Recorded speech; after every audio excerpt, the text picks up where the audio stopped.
આજે અમારા મિની બ્લોગની અંદર નહીં તો તમને કોઈ વર્કઆઉટ જોવા મળે યા ફિર ચેલેન્જિંગ વસ્તુ, બટ હા એન્જોયમેન્ટ. ચલો જઈએ. હેલો એવરીવન, ડે 6 180 ડેઝ ચેલેન્જનો આજે છે છઠ્ઠો દિવસ અને તમને લાગશે કે જમણવારથી ડાયરેક્ટ વ્લોગ સ્ટાર્ટ થઈ રહ્યો છે. યસ, આજે અમે લોકો જઈ રહ્યા હતા એન્જોય કરવા માટે, તો પ્લાન કર્યો હતો કે એક જંગલની અંદર જઈએ.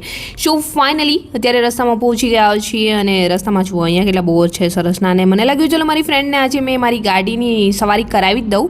સો ફાઇનલી અમે લોકો ગાડી લઈને નીકળી ગયા અને પહોંચી ગયા છીએ હિંગોળગઢ સેન્ચુરી. અને આ લોંગ વ્લોગ મેં અપલોડ કરી દીધો છે, તો તમે જોઈ લીધો હશે ને. અહીંયા જુઓ કેટલો સંપ છે, અત્યારે લોકોમાં નથી જોવા મળતો. અને અહીંયા પહોંચીને અમે લોકો એટલા ખુશ હતા કેમ કે આજે એન્જોયમેન્ટ કરવા માટે સમય કાઢી લીધો છે. ડેઇલી વર્કઆઉટ અને ડેઇલી બિઝી લાઈફથી અમે પણ બોરિંગ થઈ ગયા હતા, એટલા માટે આવી ગયા છીએ હિંગોળગઢ સેન્ચુરી. અહીંયા પહોંચી અને ખૂબ એન્જોય કર્યું અને અત્યારે અમે લોકો જંગલની અંદર જવા માટે થઈ ગયા છીએ તૈયાર.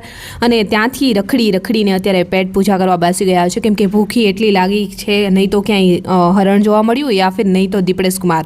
અને ફાઇનલી અહીંયા છે ને મને રેમ્પ વોકનું ભૂત ચડી જ ગયું છે, તો થોડો એ બી વિડીયો શૂટ કરી જ લીધો. અને પાછળ હિંગોળગઢ તમે જોઈ રહ્યા છો. હિંગોળગઢની અંદર તો જવા માટે અલાઉડ નથી, તો અમે હિંગોળગઢ નહીં ગયા અને અહીંયા જ છે હિંગોળગઢ સેન્ચુરીની અંદર ખૂબ એન્જોય કર્યું. અને તમે પણ વીકેન્ડ પર આવી કોઈ જગ્યા પર જઈ રહ્યા છો યા ફિર ઘર પર જ એન્જોય કરી રહ્યા છો, કમેન્ટ સેક્શનમાં કમેન્ટ્સ જરૂર કરજો. અને આ વિડીયો તો તમે જોયો જ હશે. અને રિટર્ન થતાં અમે એટલા ખુશ હતા કે સાંજના સમયે ઘર પર જવાની કોઈ જ ઈચ્છા નથી થતી, પણ જવું તો પડશે. સો ચલો, મારી ફ્રેન્ડને ફરી મેં મારી પાછળ બેસાડી અને અત્યારે આ ભયાનક રસ્તાની અંદર રિસ્ક લઈ જ લીધું છે. આજનો મિની વ્લોગ કેવો લાગ્યો છે કમેન્ટ સેક્શનમાં કમેન્ટ્સ કરી જરૂર.